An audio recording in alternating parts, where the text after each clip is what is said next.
پنجاب کے کسی دیہات میں ایک خوبرو قادیانی لڑکی شادی کے لیے ایک فوجی آفیسر کو پیش کی گئی۔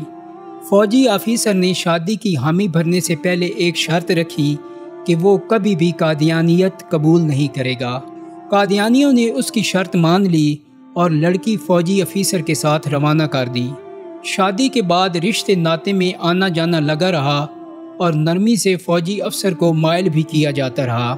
ایک دن قادیانیوں کے مذہبی رہنما تشریف فرما تھے اور انہوں نے فوجی افیسر سے کہا کہ آپ مرزا غلام احمد قادیانی کو نبی نہیں مانتے نہ مانیں، لیکن ہماری ایک بات قبول کیجئے، آپ استخارہ کریں کہ آیا نبی کریم صلی اللہ علیہ وآلہ وسلم کے بعد کوئی نبی ہے یا نہیں، مرزا غلام احمد قادیانی سچا نبی ہے یا نہیں۔ فوجی کو زہر پلایا جا رہا تھا مگر اسے پیتے ہوئے احساس تک نہیں ہوا کہ وہ زہر کا پیالہ چڑھا چکا ہے۔ اس نے استخارہ کرنے کی حامی بھر لی۔ رات کو استخارہ کیا تو خواب میں نظر آیا کہ مرزا غلام احمد قادیانی نبی بنا ہوا ہے اور اس کے آس پاس لوگ جمع ہیں۔ صبح اٹھا تو اپنے کیے ہوئے استخارے کے مطابق قادیانیت پر ایمان لے آیا۔ محض خود ایمان لاتا تو اتنا مسئلہ نہیں تھا، اس نے باقاعدہ مرزے کی نبوت کی دعوت دینا شروع کر دی اور اپنے خاندان کو مرزا قادیانی کا امتی بنا ڈالا۔ سارے علماء بے بس تھے۔ جو عالم اسے دعوت دیتا تو وہ کہتا میں نے کسی قادیانی کی دعوت پر مرزے کو نبی نہیں مانا، میں نے باقاعدہ استخارہ کیا اور استخارے میں مجھے قادیانی بطور نبی دکھلایا گیا۔ مجھے از خود خواب دیکھنے کا موقع ملا ہے۔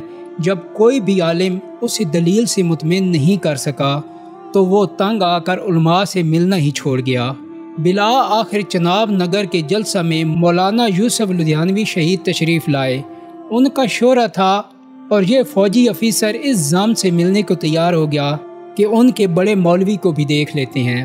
مولانا سے جب فوجی افیسر نے اپنا قضیہ بیان کیا کہ وہ کسی کی دعوت یا کسی لالچ میں قادیانی نہیں ہوا بلکہ وہ خود دیکھی ہوئی دلیل سے متاثر ہو کر قادیانی ہوا، استخارہ اللہ سے مشورہ ہے، میں نے رب کے ساتھ مشورہ کیا جس کا حکم اسلام میں ہے تو اللہ نے مجھے مرزا قادیانی کو نبی دکھلا دیا، اب میں اللہ کی مانوں یا مولویوں کی؟ جو اللہ نے مجھے از خود خواب میں دکھایا وہ چھوڑ کر مولویوں کی کیسے مان لوں؟ لدھیانوی شہید نے اس کا ہاتھ تھاما۔ مولانا گویا ہوئے اور کہا جب تم نبی اکرم صلی اللہ علیہ وسلم کی ذات میں شک سے گزرے تو مسلمان ہی نہیں رہے۔